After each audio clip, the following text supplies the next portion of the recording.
Ty, you have a book that you brought? What's going on? So this is called the Psychology Book. Yeah. Big Ideas Simply Explained, and it has a lot of philosophy, psychology, different theories, I guess, by all different authors, and just summarized nicely. And it gives a little bit of history about the timeline, like before it as well and after. Like, for example, when you walked in, I was reading this Francis Galton. Personality is composed of nature and nurture. Mm-hmm. And basically, like, where did you? What compelled you to get the book, or were you at a store like Barnes and Noble and you're like, oh, I just wanted to get it, or? I was at Barnes and Noble, and so usually when I read, at least in my past, I've always loved reading fictional stuff. Mm-hmm. Science fiction, Harry Potter, just novels, stuff like that. Yeah. And I've been trying lately to read more real world things. Okay. Not necessarily accounts, but people's ideas. Just try to learn more, I guess. Yeah. So this is one of the things that caught my eyes when I was doing that. I got a couple other books as well, but this one I thought I could cover a lot of ground with one book. That makes sense. Yeah, just get a big intro kind of thing. And then I guess you were gonna show me one part in the book. Yeah. So basically, this part, personality is composed of nature and nurture. Mm-hmm. If you look at the chart here, it says nature, or I'll let you read that. All right. Let's see. So it starts with personality is composed of elements from two different sources. There's nature and there's nurture. So nature is that which is inborn and inherited, and nurture is nature is that which is experienced from birth onward. Okay. That makes sense. So it goes on more about it to explain how your different circumstances, how your family. He even uses the example of his own family, how he comes from a family of very talented individuals and intellectuals. So that's more of nurture. Like he picked that up through his family, or. I believe he was actually saying that was nature, that it was genetic, or he was saying that it could be genetic. Oh, okay. But what that actually made me think about was, what's in the headlines a lot today, like privilege, whether it be privilege of whatever type of people, whether it be race or whatever it is. But that's what it kind of made me think about. Just because it was his family line, and he thought it was genetics, but it could very well be like you said right away, that it would be nurture. Yeah, that was just an instinct that came to my head, like something that you pick up or you learn as you grow. Because I think your environment definitely shapes who you are and who you become, but also it's I think you do have the choice to choose what you surround yourself with also. And I think that's something that's become a lot more apparent in the last 100 or so years, because you can see this was from his lifespan, it was 1822 to 1911. Yeah. I'm not sure, I don't believe it says the exact year where he came to that conclusion. Mm-hmm. But maybe because of the way society is now today, it just made it a lot more apparent that we see people getting advantages and getting ahead because of their parents having money or having influence. Yeah. And then I also heard where if you already have all that stuff, there's not much of a struggle. So people find, I don't know, they look for other stuff to struggle for, if that makes sense. They go to sports for a struggle, or they go to, I don't know, anything to create that. An art to challenge them, to or challenge something himself. that. Yeah That makes sense. Yeah, I think everyone wants to be challenged. yeah. But first, I don't know, we met at work, and then I don't know, so it's cool how we came here together, with Blue, and we're here at the studio, and just this is just the creative space to just to just create, which is, I think, is really cool. Yeah, I think I never would have imagined it happening, but it turned out so awesome, and it's been going great for me anyways. Yeah. Yeah, and it's surrounding yourself with people like we brought up earlier, that um, like having the choice to surround yourself with people that want better, and that are growing, and it's cool, like, just to surround yourself with those kind of people. I think the cool thing is that we don't have all the same ideologies either. Between me, you, and Blue, we think a lot of different things and we think differently, but we respect each other's beliefs, and we can have long conversations and kind of learn from each other's perspectives, or at least I've been able to do that. Yeah. So I think that's cool that we're all just open-minded enough to get along. Yeah, and then like if we could all disagree, if we could all agree to disagree, like the world would be a better place. And I think just because somebody doesn't agree with you, that doesn't have to you don't have to like, they don't have to be your enemy, pretty much. Yeah, I think it's okay, of course, in the moment to get emotional if someone disagrees with something that you feel strongly about, especially maybe it catches you off guard, someone that you know and you love, and then all of a sudden you find out, so to speak, that you're fighting on a different team. Yeah. I think that can be really hard for some people, but I think at the same time they need to realize that, like, we're all on the same team. yeah, all people are on the same team. Yeah. Or at least I think 99% of us are. Yeah. So, what do you think about, like, this whole, I think we were talking about at work, the cabinets and stuff at Wayfair? Oh, I don't know. I haven't done much more research than the last time that I spoke with you, but I mean, it was just yesterday. Yeah. But I definitely think that they have some explaining to do. Yeah. I think the explanation that was given was inadequate, especially regarding the accusations. I think when, even if the accusation is false and ridiculous, I think things that are of that nature, of that serious nature, should be treated more delicately. Yeah. It shouldn't just be like, oh, that's ridiculous, because it's a big business and it's a lot of people that feel that it's not like one of those conspiracies that it's like very far-fetched and not very doesn't have a wide group of support. Yeah. I think this one caught a lot of people by surprise.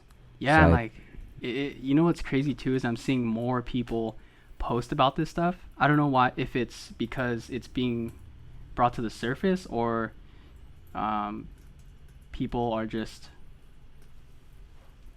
well, I think it is just being brought more to the surface. Like, people are more aware of what's going on, like, as Yeah. far as all that pedophilia shit and, like, corruption. Yeah. Did you do you watch Andrew Schultz at all? Yeah, I watched the recent one where he did dude, like, that's crazy. His show, it's just like bars after bars, dude. Like, it's a fast-paced comedy show. Yeah. You saw like all the cabinet jokes and everything? Yeah.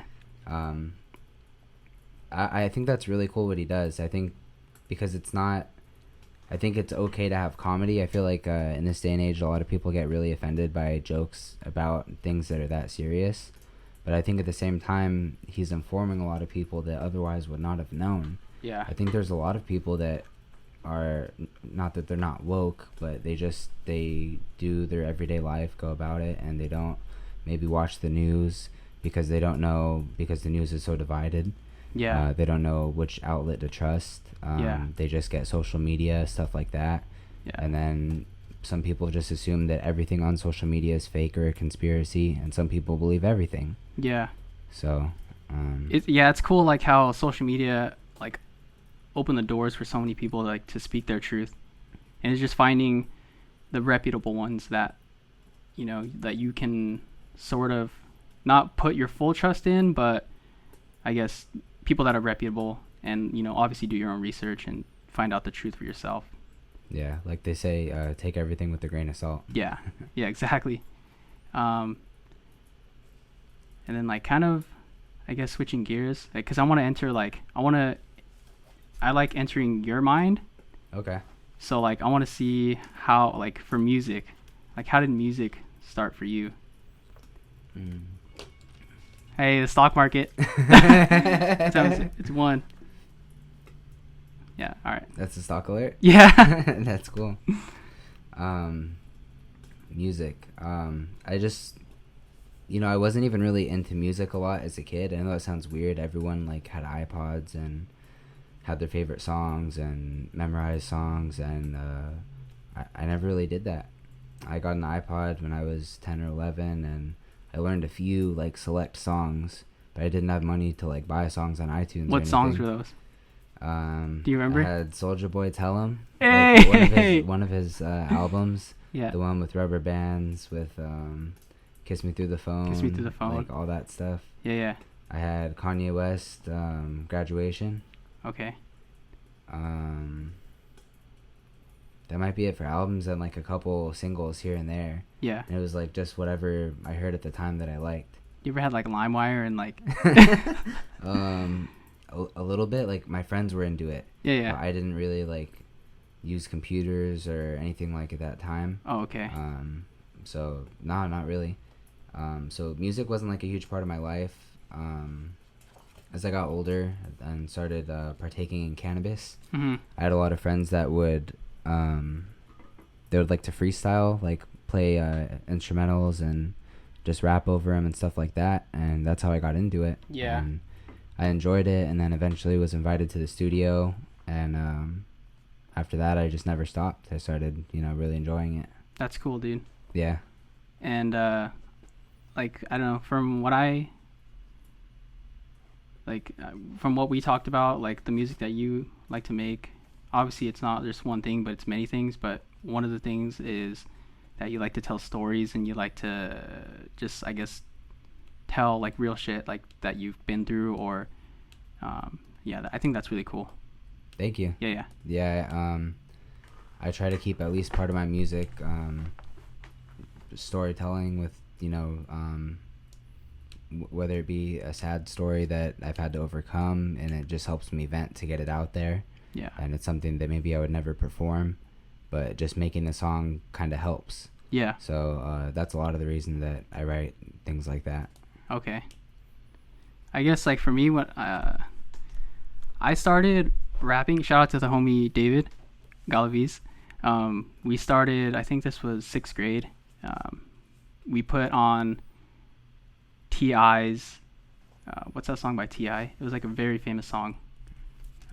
He has a lot of hits. He's gonna get mad that you're insinuating he only has one. No. But like there was one prominent one that Whatever sticks you like. out. Yeah. Okay. Exactly. See, So like whatever you like. We put on the instrumental, and then we just started freestyling out of nowhere. And then like we had a Razor phone that we recorded off of. Yeah. And we just pressed record and then started freestyling. And then like that's where it started. And then yeah, then I guess music for me has been a big part of my life too, because I grew up with one of my homies' brothers, Eddie, and he would always like talk about music, like Lil Wayne. And I guess growing up listening to Kid Cudi too was a big part of my life. Yeah. Because like he speaks. I don't know. I just like learned a lot from him, and I kind of related to him also. Are there any artists that you found out about like years? Say you find an album and it's like 5 years old, but you're like, oh man, this is really cool, and then you get all into the artist like all late. Like 5 years old. Wait, what do you mean? Like for me, I got really into Kid Cudi, but like when I was like 20, maybe, Oh, okay.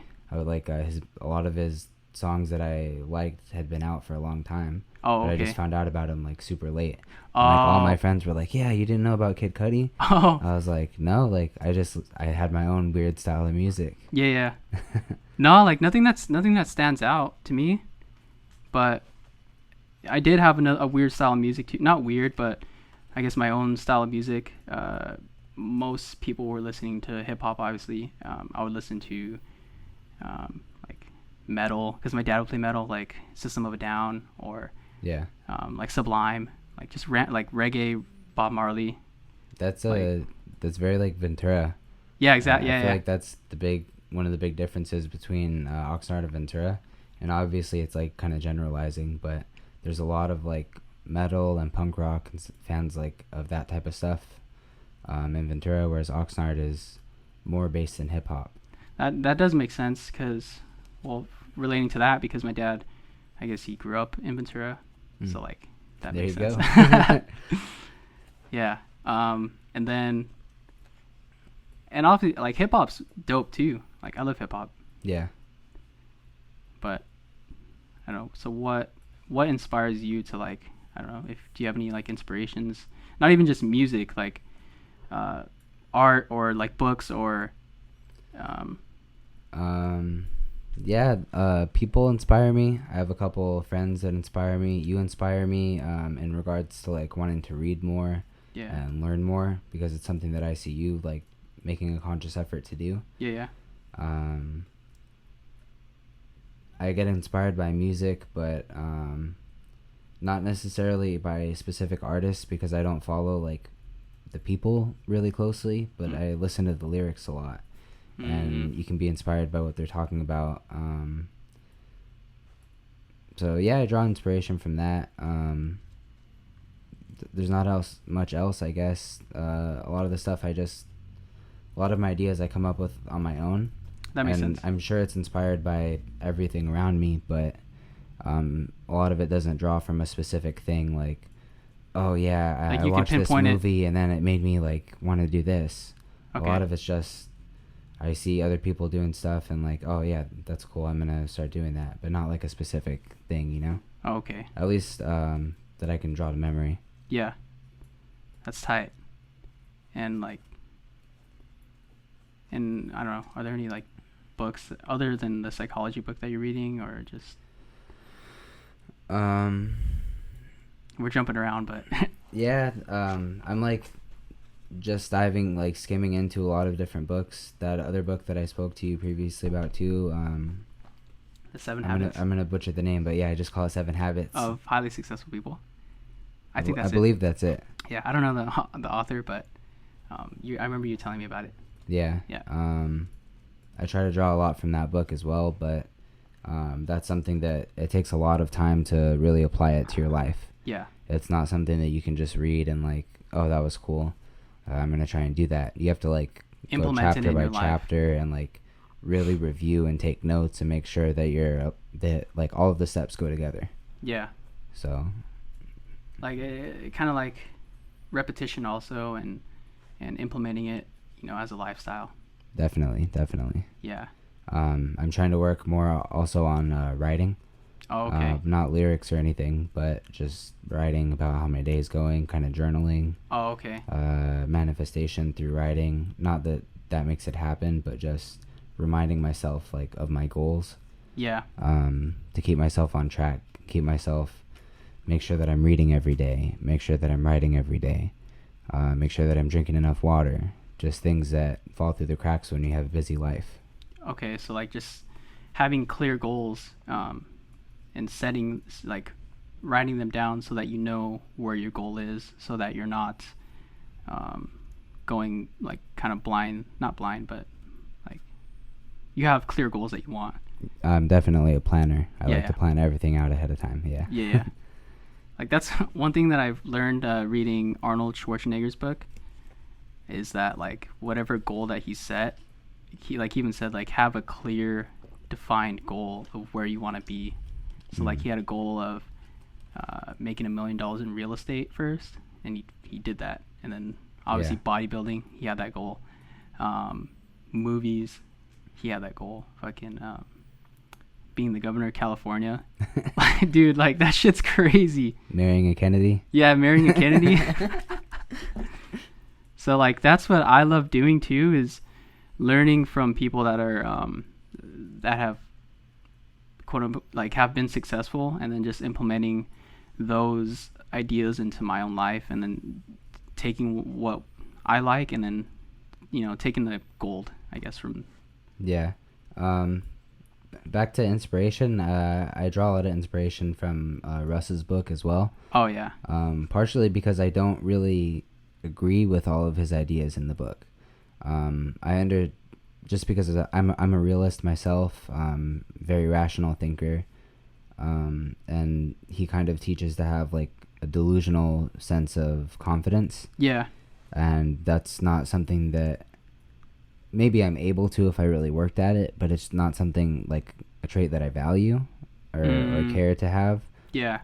Because I like to be realistic, and I think I have enough confidence. Um, but his book kind of taught me that maybe I could have a little bit more to find more of a balance in between where I am and where he is. Yeah. Um, because I think I was a little bit set in my ways of being overly rational, where it maybe prevented me from taking some chances Mhm. because I was breaking everything down too thoroughly Yeah. and And then kind just of getting stuck in your way and um overthinking stuff, if that right. yeah, even like say like in regards to music, if someone offered me a performance, I might start breaking it down by, well, how much money am I going to make? Not generally, people at my status don't get paid for performances. Yeah. If anything, for a good performance, you have to pay. Yeah. Yeah. But I would get offered a slot, and I'd start thinking, well, can I set up a booth? Am I going to be able to make money off of it? And thinking like on the business side, where you don't think about how much of a good time you're going to have Oh, okay. Yeah. and about how you're going to make fans because you're going to really kill it on stage. That And connect with people. Yeah, like the definitely I think there is a balance. the connections are huge. That's Yeah. one of the biggest things. I've made so many connections through shows, solid connections where we've worked together, plan to work in the future, people that have helped me promote things. Just so many opportunities that I've gotten from being more open-minded. But Yeah. I guess I attribute that to Russ's ideology because I had to have the confidence that I would kill it, and I had to reassess my thinking and like realize how big performing is. Yeah. Just in general, like how important it is, how well rehearsed you have to have everything. Yeah. When I went up on the radio station, I didn't have for my first time, I didn't have like a freestyle prepared. That's something that I think every rapper knows, that you should have something in your back pocket in case you're ever confronted, in case Yeah. Yeah. you ever need to drop something on someone, you Yeah. know? Yeah. And I didn't have anything, And you weren't prepared. yeah, and I think that it comes along with a different way of thinking because I wasn't confident enough to think that I would be on the radio. And that's the thing where Russ would be thinking, oh, I know I'm going to be on the radio. So like Whereas, he's thinking of all these different solutions. Like, oh, I need to come up with this in case I'm in, like, or he already knows that he's gonna be on the radio. yeah. So Yeah. he's ready because he's saying, I'm going to be on the radio tomorrow. Yeah. When in his early stages, or that he believed that he deserved to be on the radio already. Yeah. And whereas I was like, oh, I have some time to go, and just by chance I meet cool people and I get the opportunities from doing those shows. So it's like step by step. First I got the confidence and idea to go perform, and not worry about the money. And then the next step was, the radio. And then, so I learned a lot from it, not directly, but just I was able to take something from it, I guess. Yeah. And I think that's a good point that you brought up, like not worrying about the money, because I don't know. Yeah, if you focus too much on that, then you'll start thinking more of like about the profit side, and like you won't be thinking about like how much of a good time you're gonna have, or like Yeah. you're doing it because you love to do it, not because I think Russ even mentioned that in the book too. Like, do it because you love to do it. Like, don't. Yeah. Exactly. He did say that. Just never worry about the money with art. That's the thing. Whether it be painting, whether it be crocheting or making cool custom clothing, don't worry about the money. And if you can't like do it out of just the love, then maybe you shouldn't be doing it. Yeah. Or maybe you need to find something else. Not to sound like a dick, but if your heart's not in it, then you shouldn't do something like artistic like that. Because I think essentially like doing what you love to do is like bringing you into the present moment and bringing you into like that sort of flow state that you won't like, that people achieve doing like their craft. Yeah. And if you're able to get paid to do that, like that would be the ultimate dream and goal for me to do also. Oh yeah, and Yeah. it opens up so many doors too, Yeah. because it's a time thing. When you have to work a 9 to 5 or whatever hours you work, when you have to work a job that's 40 hours a week minimum, full time, plus driving, like the commuting back and forth. Yeah. Sometimes overtime for some people. Even a part-time job is 20, 25 hours. Yeah. And that's all time that you could be getting paid to do what you want to do. Yeah. And then you have all that free time to either continue working or to free your mind and learn and better yourself, so that ultimately your art gets better anyways. Yeah, dude. So I think that's the goal for everyone. That's why people get too consumed by the money, because they want to monetize and they think, if I just made enough money to do this for a living, that I'd be able to really knock it out of the park, really do my thing. Yeah. And so they get money hungry, and they want to skip that step of like all the hard work that you have to put in to get to that point. Yeah. And it ruins the art, it ruins relationships, it ruins their business, because the way they treat people or scam people. And yeah. Like here's like here's why I think money can solve problems. Money does solve problems, but it won't make you happy. Is because well, for me personally, working the job that we have, it's good, and I'm still living at home. I don't have any like payments that I have to pay, so like I'm essentially making, like I don't have to worry about money. So now it's just finding stuff that I love to do, like in my free time. Mm-hmm. But like, even though I'm set like with money and like I can not buy anything I want, but like, I have the option to do so, like if I really wanted to. I don't know if that makes sense what I'm saying. Yeah. Yeah, but the thing is that like you're set right now and you're well, but I know that you still probably have to think about the future. No, the future and you still too. Think about like a house, and I know that you probably want to buy a house and everything like that. Yeah. So it's like you still have, not that it's stress because you're not pressed to do it right away. Yeah. But it's in the back of your head. And to me, I don't want to just say like just a statement that money buys happiness. But I think if you're already a happy person, yeah, that I think it can unlock happiness. It adds to your happiness. Yeah, or just it can allow you to be fully happy. Yeah. Because it can take away those last few things that you stress about, that you can... not having money can cause stress. I think everyone knows that. Yeah. But there's other things in our life that cause stress that we can control on our own. Getting upset about small things and stuff like that. That a lot of times that has nothing to do with money. It's just a mental thing. Yeah. So if you're already in control of all of those other things, I think the money just sets you over the top, I guess. Or it can potentially. It can, depending on like your mindset. Yeah. I think. I don't know if anyone's made it to the top with money where they're just having a great time, because I think money can come with a lot of other distractions that can more problems. Yeah, exactly. So I think that can happen. I think that's what usually happens, but I don't know. I'd like to think, of course, everyone probably likes to think this, but if I had money, that I could make myself happy. Yeah. So like you're saying, like thinking about the future. I guess what I was trying to say is that I'm like in the present moment, like I'm pretty much you don't have to good. stress about like the lights shutting off, about not having food, or like, so like very blessed. Yeah. And knowing that like it's essentially on myself to make myself happy, not obviously like money. Yeah, like you said, it solves problems, and it if you have money, if you don't have money, like you have to stress about paying bills and rent. But yeah, I guess it's essentially what I'm trying to say is it's on yourself to create your own happiness. Yeah, I agree. Yeah. I agree.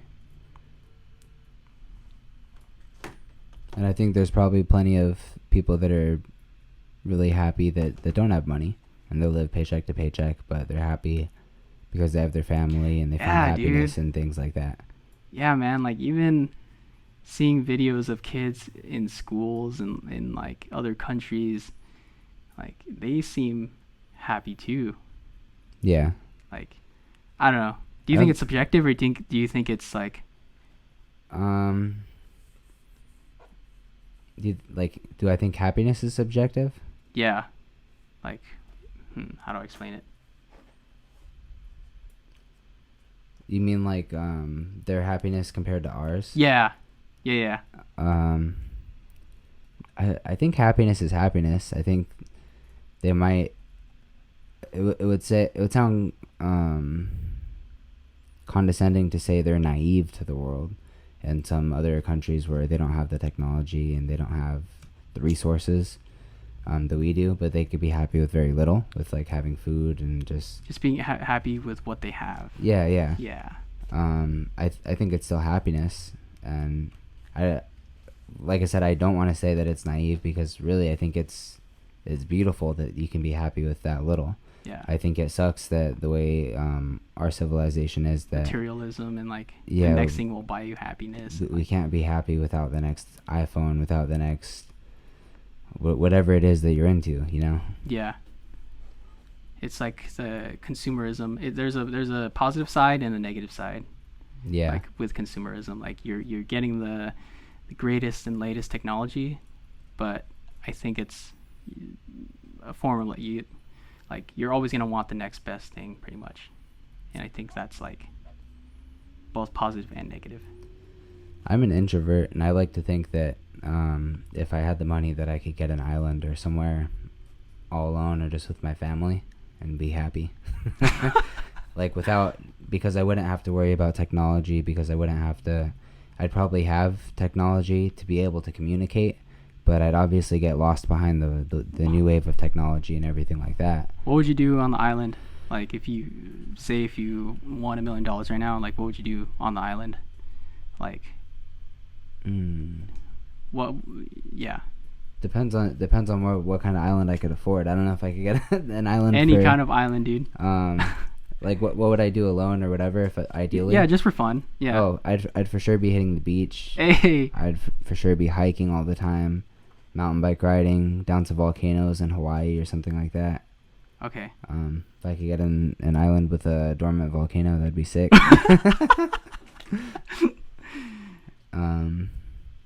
Just like outdoor sports type stuff. I'm not even super great at sports, but I always did them as a kid, and it's just stuff that I enjoy. Cool. Yeah.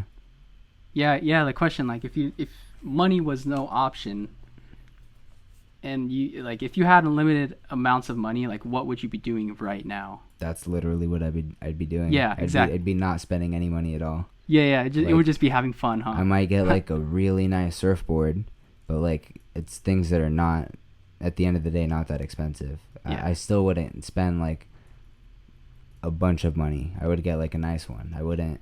I'm pretty cheap. Yeah. It doesn't take a lot to make me happy. Like I spent $60 on this bodyboard like a couple weeks ago, and I've been having the time of my life, going out at least like 2 or 3 times a week. Dude, just catching like waves. I've recently like picked up surfing this year, and what I've learned, just being in the water is just so cool. Like it's like calming. Yeah. You think a lot while you're out there. At least I do. Yeah. You feel like you're one with nature. It's true. Like the waves crashing over. I don't know if you ever like dive into them. Yeah, like duck dive and like. Yeah, exactly. Yeah. It's just it's refreshing. Feels really nice. Yeah, just being in the water, like it does feel like you're one with nature, which is really cool. Before this year, I would have been willing to leave California to buy a house somewhere where it's less expensive and I can afford to buy a house sooner rather than later. But like the beach, though. Yeah, that's what I'm saying. That's I don't think I could do it now. Yeah. Like recently when I was in Texas, they have some nice hiking trails and stuff, and it's, of course, everyone knows that it's hot and everything like that, but I found like nice areas and stuff. But I don't know if I could go without the beach. They have lakes, and lakes are cool, but it's just not the same. Yeah, and like the weather, like California weather is beautiful, like year round. Yeah. And I even thought about, we talked about too, investing in real estate outside of the California. Yeah. Which is, I think, a good idea, but I guess for me, like I would want to invest somewhere local to, I guess, because it's California. And like prices, like people like the demand is not going to stop. Yeah, that's true. But any emerging markets, anywhere where there's a lot of growth, there's money to be made. But just in itself of having any property, just having equity, greater than like a car is a good thing. So that's the point where I'm at. Whereas it might not be the perfect ideal situation, but if I can find something where I'm paying a small payment because, like where I was looking in El Paso, it's very inexpensive. You can get a house for 80,000 to 150,000. Really nice, not like a mansion, but definitely like standard nice house around here. 3-bedroom, 2-bath. Yeah. Nice little yard. They have a lot of rock gardens out there. But wait, rock like stacking? No, like I don't know if it's what it's called, but like they don't have like a yard. It's like rocks. Oh, okay. I thought you were talking about like those rocks that people stack. Oh, like, no. I know what you're talking about. I thought those were like considered rock gardens. I saw some of those at the beach today. Oh, okay. But yeah, there's places where it's so inexpensive that, and then compared to like the difference of money that we make compared to there. Mm-hmm. And then the fact that like, you're in a fortunate situation where you don't have to pay, like you don't have a lot of bills. Yeah. You could easily pay off a home that, maybe you get like a 30-year loan or even a 15-year loan and pay it off early. And yeah, that makes sense, dude. If you were really putting a lot of money towards it, maybe 10 years. Yeah. And then you own $100,000 house, you can sell that and that's perfect down payment, or you could rent it out. Yeah. And then work on the next house here for yourself. And Definitely. then you'll always have that residual income of like cash flow. The rental property. Yeah. And that'll help you to buy another one in the future, or just I've heard someone say that it's hard to become a millionaire, but once you're a millionaire, it's easy to get couple mil, the 10 million, 50 million, whatever. It's just learning how to get to that point. Yeah, to become a millionaire, and then you already know those, not all of them, but most habits that create successful millionaires. So like it's easier to make more money. I think the brackets are like $100,000, $1 million, and then probably like 100 million. Yeah. And then at least for me, where I think it would be difficult to make like the jump. Yeah. Like it's the next stage of making. I want to make 100. Just where I think it's like a challenging leap, because I think if you have $100, you can get $200 pretty easily. Yeah. Not like that it's that easy, but you can, or that you can save up that much. And I think for a lot of people, 10,000 maybe is a good goal, or 5,000 to start. Okay, so like a good point to make, it would be cool, at least in school, to be taught that mindset of buying assets rather than buying liabilities, because people like buy I guess like liabilities like cars or like shoes, or so like that sort of mindset I think needs to be taught more, I think, in schools. Which I think you could go a lot further and say that just finance in general needs to be taught. Finance. I think it would be cool to excel it to that level. Yeah. Where we're really giving more clear guided advice. But I think even more basic stuff like how credit works. That too, dude. I think a lot of people don't understand how effed up your credit can get in such a short period of time if you're not taking care of it. Yeah. And it's lasting damage. 7 years, 10 years, whatever. Yeah, and it really messed, because credit is very important, because like I've learned too that you can't like buy shit. Like if you really need a car or something, like it's harder to get a car, like if you're on your own, or credit is very important. Yeah, or if you get a car, like say you have a car, you're given a car when you're 18 or whatever, which I think is pretty common for a lot of people, not everyone obviously. Yeah. I bought my first car from my parents, but say you're given a car and it breaks down and you don't know what to do. I think a lot of people, they don't have credit, and they push through getting a car with like a cosign. Mm-hmm. And I think it's dangerous because they can mess up their parent or whoever co-signs credit, because they don't feel the weight of the gravity of the situation. Yes, it's their car, but it's their first line of credit. They haven't had a credit card. They haven't had to make consistent large payments like that. Yeah. Because a car payment's usually the first one, and then on top of that, say someone's 18 working part-time trying to go to school, and then they have a car payment, and then they have their gas, they have maybe their phone bill.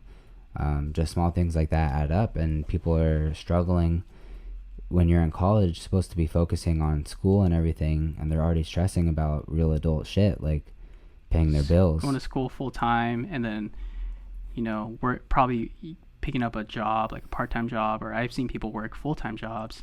Yeah. And I think that's cool, don't get me wrong. I think Yeah. people should work at that age. Maybe not that they should have to, but I think they should probably want to at that point earn some money for themselves. Mm-hmm. But I think that they should have been taught that maybe a lot of people work in high school or right out of high school and college, that they should save their money. Yeah. Instead of going out and spending money on food and eating out, things that grow really quickly, and you end up spending hundreds of dollars a month, especially a lot of young people. Like $5 like for a meal a day, 5 times a week. It adds up. Yeah, that's $25, and that's $100 a month. 100 a month, yeah. And that's not a lot. $5. What are you gonna get with $5? That's like dollar menu. What happened? That's like dollar menu stuff, or you're like, or like Chipotle. No fries and a drink. Bro, Chipotle, $7 bowls, they fill you up. That's $7. Yeah, no, I know, but that's marked up 40%. 40% over budget. Yeah, it's all good, dude. It's worth it. Yeah, it's worth it.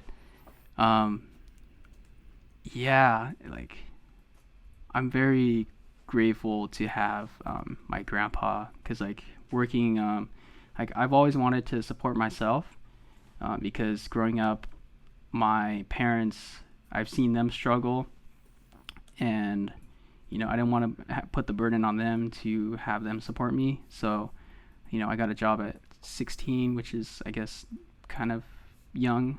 I know people work younger, but and I'm very grateful to have worked a very hard job, because it teaches me to be grateful for, I guess, the jobs that are sort of easier, and I don't know, it just teaches you how, like, the value of a dollar. Definitely. Yeah. That's one thing. I'm also glad I started working 15 and a half, 16 around the same time. Yeah. And but again, I didn't really understand or appreciate the value of money, and I would spend it on stupid things that I didn't need to. I would go buy snacks or eat out just because I thought I felt cool, or I felt independent, I guess. I got a sense of independence from going to get frozen yogurt or coffee by myself. That's a good, don't get me wrong, that's a good feeling. Yeah, it definitely. Is a good feeling. But I think I could have done it a lot less, instead of trying to do it every day after school or every day on the work. Show up with the coffee, and like just small things like that feel so cool when you're younger. Yeah. And like you want to drive a car and pull up in a car to work. Yeah. Like things like that make a world of difference. Bro, to a kid. pulling up in a car at school was probably like the ultimate, right? like a good flex. Hell yeah, I never got to do that. I had my permit like right when I was 15 and a half. Yeah. And my mom wouldn't let me get my license. Oh, same, dude. I think she didn't want me on her. She would say she didn't want me on her insurance, but I think it was like a control thing.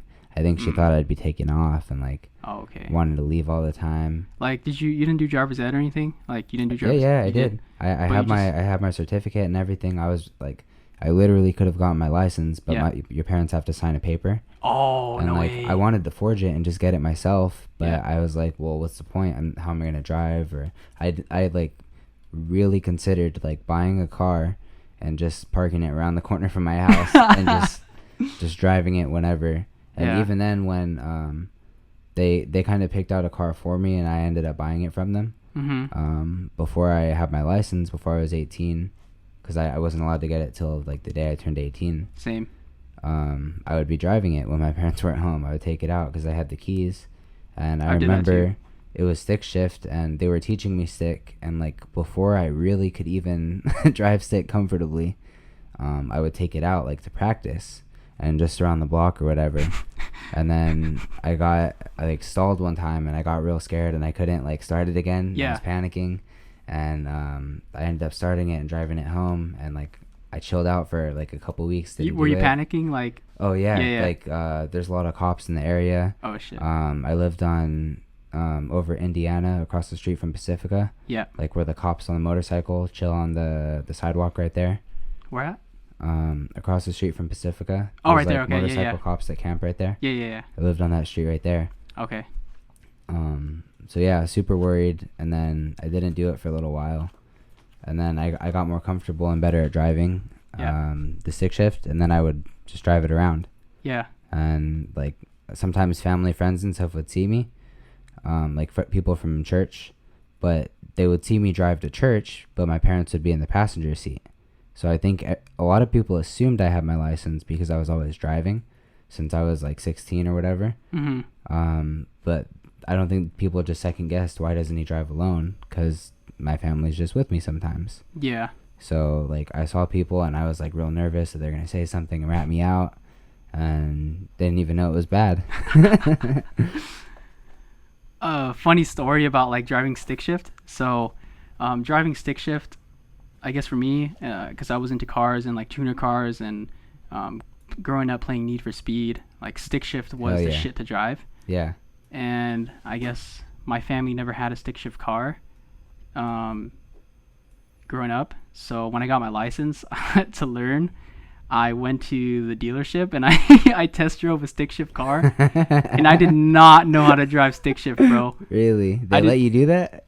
Well, like I said that I knew how to drove stick shift, but I did not. Yeah. So like the first test I drove a Hyundai Genesis. And you did it like flawlessly or what? Not flawlessly, but like the guy was like, "Oh, do you know what you're doing?" And I was like, "Yeah," like playing it off cool. Yeah. And yeah, like it wasn't bad. I didn't stall or anything, but it was definitely A little shaky, a right? little shaky. I mean, just the fact that you were able to like drive on your first try doing stick shift, Yeah, because that's incredible. I It watched takes like a lot of like, videos finesse. beforehand. Oh, okay. Yeah, like to make sure like I definitely like got it down. Like I don't know if you've ever used a sewing machine with a pedal, no. but it's very similar to a clutch, like getting the right. Oh, no amount of way, pressure. like- Yeah, yeah. Oh shit, that's tight. My uncle owns a sewing shop. They make like canvas covers for boats, Yeah, yeah. and I worked there for a while, and he was like trying to teach me how to do the sewing wheel, but it was like driving. It was when I was learning to drive stick shift too, and it was like you have to get that perfect amount. Oh, okay. And kind of like when you're taking off the clutch, like you don't want to Like burn. You don't want to burn the clutch. yeah. Yeah, yeah. And it's second nature to anyone that drives stick shift, but I think the first time for a lot of people, It's very hard to get that concept down of like, yeah, not burning the clutch and like shifting gears. the and, rhythm of doing it together, and shifting was always easy for me. It was just more starting off from Yeah. from a complete stop. Yeah. If you're doing like a rolling stop, then it's not too bad because you're not gonna stall out. Yeah. And then I guess that same concept goes to motorcycles also. Yeah. So it's cool, like it's cool just how that transfers over. Yeah, it's cool Yeah. that you got to do that. Something that you wanted to do, and you just went out there and taught yourself. That's pretty sick. I guess like I mentioned this in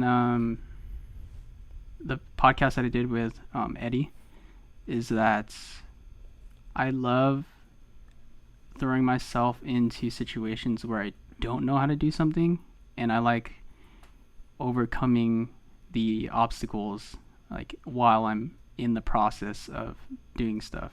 Yeah, And that's cool. And I think like that's where I find my enjoyment, and and overcoming stuff I love doing. Would you agree that that's pretty like rare among other people? Would I agree? Yeah, because I think a lot of people they play it safe, and I think there's also like you said, a balance between just like throwing yourself into the fire and not having a specific goal, but also having a goal also, if that makes sense. Like just finding that balance between both. Yeah, I got you. Yeah. but it's it's cool. Yeah. I just keep noticing that you have the Travis Scott Reese's Puff cereal. Oh yeah. Yeah, I'm gonna keep those there, and then all the inspiration that I have, like shout out to Logic, like Incredible True Story, probably one of my favorite albums.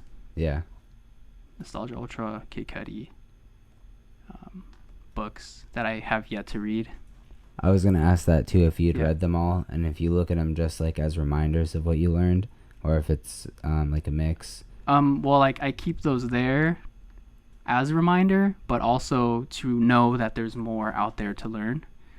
So like that, yeah, they're there to just remind myself that they're, to keep learning and to keep growing. Yeah. Yeah. They're not just there because it's a bookshelf. That too. But then also, like, I need to have that balance of like, I'm gonna stop buying books. Really? For now, until I read. Oh. Okay. Yeah, because like I have this thing where I'll see a book and I'm like, oh shit, this is really dope. So I'll cop it. Yeah, me too, bro. Yeah. Me too. It's a problem. Yeah. It shows that like we want to read and we're trying to, but it's hard to get down. I don't know how your routine is with reading. Do you read like every day, or try to? I try to. Like on my days off, I don't, because I'm doing stuff that I can't do at work. Yeah. But I try to read like 5 days a week. For how long a day? I don't have like a certain time limit, but however, like I'm feeling like if it's really interesting to me, I'll keep reading. But if I can't get into it, then I'll just stop reading and I'll do something else. Yeah. Okay. Do you think see, like I want to read every day. I haven't been doing it lately. When I was on track doing it, it got to the point where I started off maybe a week or two doing it every day, and then it dropped down to like 3 days a week. Okay. Does that happen for you? Where you yeah, that happens to me. Like I guess these past couple months, actually, I just wasn't reading. But it's crazy how that doesn't stop us from seeing something and being like, oh, I need to learn this. Exactly, dude. It's like we know that we want to take in the information. It's just the amount of time. Yeah. That's where I feel like audiobooks might be able to help me. But at the same time, like a lot of the times when I'm listening to music, it's kind of working because I make music. Mm-hmm. So I'm either listening to my stuff and critiquing it. I'm listening to other music just to see what's going on with other people's like new music, whether it be friends or whether it be mainstream stuff. A lot of it's almost like market research, I guess. Oh, okay. Yeah. Like just keeping up, like, or not keeping up, but like staying up to date. Exactly. On. Yeah. And then too, like before a performance for a week or two, I have to like listen to all the songs that I'm gonna perform and re-memorize them. I'm really shy and bad in front of people and like with microphones and stuff. I was really good when I was a kid at doing presentations in school, but for whatever reason, as I've grown older, I've gotten like stage fright. Yeah. And a little bit of anxiety. Do you think it's more like self-conscious, or do you think it's like more of like, what do you think that is? It could be. I've always been self-conscious though, so I'm not really sure. Thinking about like how other people will perceive you, or like thinking about like if you'll mess up and like if you'll not remember your bars, or like part of it is definitely that, but part of it is just like you see how performances are for like when you go to a concert of someone that you like that's a mainstream artist or relatively big artist even. Yeah. The crowd goes wild. Everyone knows the songs, everyone chants. It can be kind of nerve-wracking to perform where like maybe your friends and family are there, or a few people are like, yeah, this is cool. Mm-hmm. But overall, like it's quiet, it's crickets. Okay. You're performing, and then, or sometimes I'll get performances booked where I'm not that I'm not the main artist performing, because I'm usually not. Yeah. But that there's other stuff going on. Yeah. It's an event like not I haven't performed at the farmers market, but say the farmers market, there's all these different booths and people are walking around, Yeah. and I'm not like the center of attention. Oh, okay. So it's that's probably what it is then. Like. And that makes Okay. it so much harder because you're like asking for attention or kind of trying to demand it. And then when people aren't paying attention, it's like a psychological thing, and that's where you get self-conscious because you're just performing for no one. And that's where the delusional confidence and the rest type thing kicks in, because I have friends that are like, they feel themselves and their music so much Yeah. that they're like, hell yeah, and they're rocking out and doing their thing, and like that's what activates the crowd and makes the crowd like it, because Yeah. they're like, oh, look at Because if you believe this in guy's yourself, vibing, you know? yeah, if you believe in yourself, then it's more it's easier for people to like vibe out with you. Definitely, especially if the Yeah. music's good. Yeah. So it's a mixture of that, and then a mixture of sometimes I feel like I'm unprepared, and I think I think I need more preparation than the normal person. Yeah. Because I've always been really bad at memorizing lyrics. For songs that I like, I would have to like print out the lyrics and read them over and over and over, or watch lyric videos. Okay. And there were a few that I liked, but like the one or two that I liked growing up, probably took me weeks to memorize a song. Yeah. Where I have friends that can listen to a whole song and like almost spit it back, or they can give them a day and they have it memorized. Yeah. So to memorize the whole catalog of like 5 to 10 songs, like for a performance, it's a lot of work for me. Yeah. And then remembering the order, and then on top of the nerves of the people, it can be kind of overwhelming. I've never performed on a stage but I just have this idea that, when you're at a show, I think people are there to feel something. Like they're there to either vibe out, or they're there to, I guess feel something. And I think that, I don't know, like if you bring that energy, if you bring that sort of, I don't know, if you like connect with the audience, I think that's like, Yeah. Yeah. There's definitely, and I've seen examples of that. Like, there's this guy, Hans Einstein. Yeah. I believe he's from Ventura, and he like demands your attention If with you his know how to, performance. He's theatrical. Yeah. He marches around and he's spitting bars, but like funny stuff and like intellectual. It really catches your attention. Yeah. And then he'll sit down and he'll make choruses where you're inviting the audience to chime in and getting them to chant along. Yeah. And it's all stuff that I'm missing, that I need to do. Yeah. But it's not really a part of my artistic process to make stuff It's like not that. it's not you. So it's finding my own way to get everyone feeling what I'm feeling. That makes sense. Yeah, that makes a lot of sense. Yeah. And that's where I try to avoid inspiration, because I think this dude is so dope. He's an awesome artist, but I don't want to copy him. You want to be authentically yourself. Yeah, I don't want to do the same, not antics, but have the same persona that he does on stage. Yeah. Because he's doing him. He's doing his thing. Yeah. Yeah. And that's just not me. And that's where I feel sometimes uncomfortable in the entertainment space or music industry, because I'm not that much of an outgoing person. And because I'm kind of excluded, I like to not be the center of attention. So it makes it difficult to go and perform and to want people to like, not to want them, but to really incite them to like feel the music and vibe out and dance or jump up and shout, whatever. Yeah. When I'm like a timid person. So Yeah. this is challenges that I face as an artist. Everyone has their own set of things. No, yeah. And I think a lot of people probably face this. Like it's especially good that new performers, it's like good that you know those. Oh yeah, definitely. It's something that I can work on. Yeah, something that you could work on. And it's something that I need to work on, but I don't, because I'd rather make new music and vent. And I have a lot of things to get off my chest sometimes. So I focus more on making music than performing it. And then it's counterproductive to me doing shows and all that stuff. So would you want to, do you see yourself doing more shows? Or like, do you see yourself performing more? Or like, or do you want to just like make more music and just like, I don't know, what's your plan for that? Ideally, what I'd like to do is really, really focus and tighten down. And like after this project that I put out, what I plan to do is make a couple singles here and there, but take a couple years, take 2 years to make an album. Yeah. And really take the time. And I'll do shows of my old songs in between or of the singles, but to really grow as an artist, like really have the time to make songs that I don't like. To not feel like I have to put every song that I make out. Okay. To not be rushed on time, like, oh, I haven't dropped a song in a month.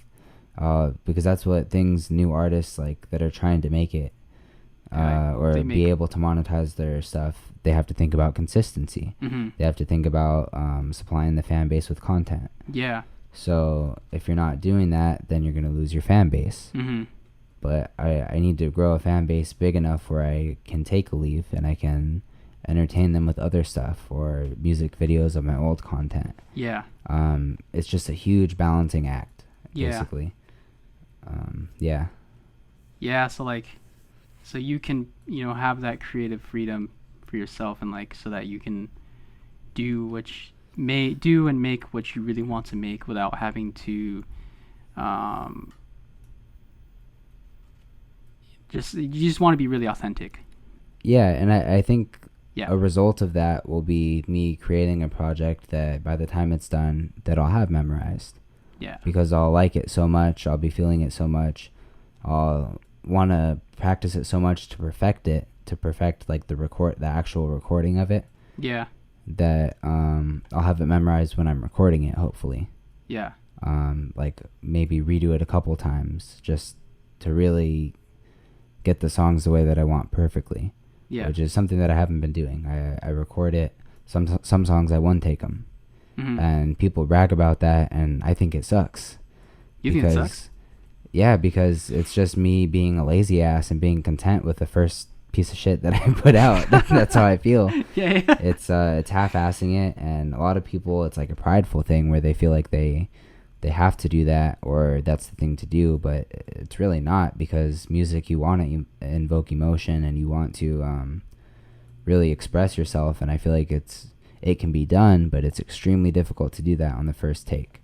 And without cutting in a couple times, and I don't think everything has to be a one take either for recordings. I think you should be able to one take your piece, but I don't know. I think part of the art of recording is a lot different than live performing. Yeah. Or like if they do like that's the thing, right? Like in singles and stuff, will artists pronounce that it's a one take? Like they'll say like, oh, this is a one take, or like, no, this, like, but it's more of like an Instagram flex type thing, or things that people will say, like there's rumors, or I don't know if it's rumor or if it's just a fact, that like I think Jay-Z, that I don't think that he freestyles, but that he memorizes he doesn't write anything down. I think that's Lil Wayne also. Yeah, Lil Wayne as well. Yeah. But that they don't write it. I think I heard rumors that Lil Wayne freestyles everything. Yeah, that's what I heard too. I don't think that's true. I think he just doesn't write anything down, and he forms it in his mind, and he's able to like remember it. Yeah, almost maybe like a photographic memory type thing where he's popping through all the words. Yeah. I could never do that, or unless maybe if I had some training on how to do that, maybe I'd be able to, but I can't, so I can't even imagine the process on that. Yeah. Because it's so different from what I do. Yeah. But that's like that's not something that I don't think for years I don't think he said anything about it, because that was just his process. Mm-hmm. But it's a thing where nowadays when someone hears, oh, like Lil Wayne doesn't write any of his stuff, and then who wants to be the next one to do that? Because that's the new standard, and people think, oh, well, I one take mine. Kind of like following trends, or like, you think it's a trend, or do you think it's? Because I think it's cool, like doing a one take, like. I think it's cool, but like to flex it, like. Yeah, I don't know. It's cool if it comes out the way that you want it to. Yeah. I just think it's really hard to, and maybe it's just me, but really hard to get a perfect like first take, especially. A one take, like there's songs that are slower, there's songs that don't require a lot of energy, but if you're trying to put a lot of energy that and makes like sense. Aggressiveness and do a song, which is like more hip hop based, or what I come from. Yeah. and you're like, no, no, no, no, no, no, no, no, no, then it's hard to get it all, like all the emotion, all the breaths without like running out of breath and it sounding like just not as clear and not as good. Yeah. It takes away from the production value, I guess, or it can. Yeah, that makes sense. Yeah, I don't know if you want to end it, but we can end it. Thank you. For sure. We can. This is definitely not the last one. Yeah. Oh. Yeah. Top Flight. Are you still doing the show? Yeah. So it's called Flight Fest, and we are still planning on doing it. We still are in contact with the venue. We're still in contact with the sound guy. With most of the artists, I believe, are still on. We just have to wait until we can actually confirm a new date because things are still not really allowed to open up as far as The Rona. shows at that capacity. Yeah, some restaurants are open and stuff, so people may be thinking, oh, why aren't you doing it? But the reality of the situation is that the amount of people that we're trying to get into this, like, somewhat crowded space would not be a safe or a good idea. Yeah, so we're just gonna wait it out and. Yeah, wait it out. As soon as we're clear to go and the venue, wants to let us back in, we're ready to hop on and get it going. Yeah. So like, if you want to stay updated, just follow Ty. Yes, sir. Tyfighter 805 on Instagram. Also, Top Flight Records on Instagram for updates on Flight Fest. All right. That's it.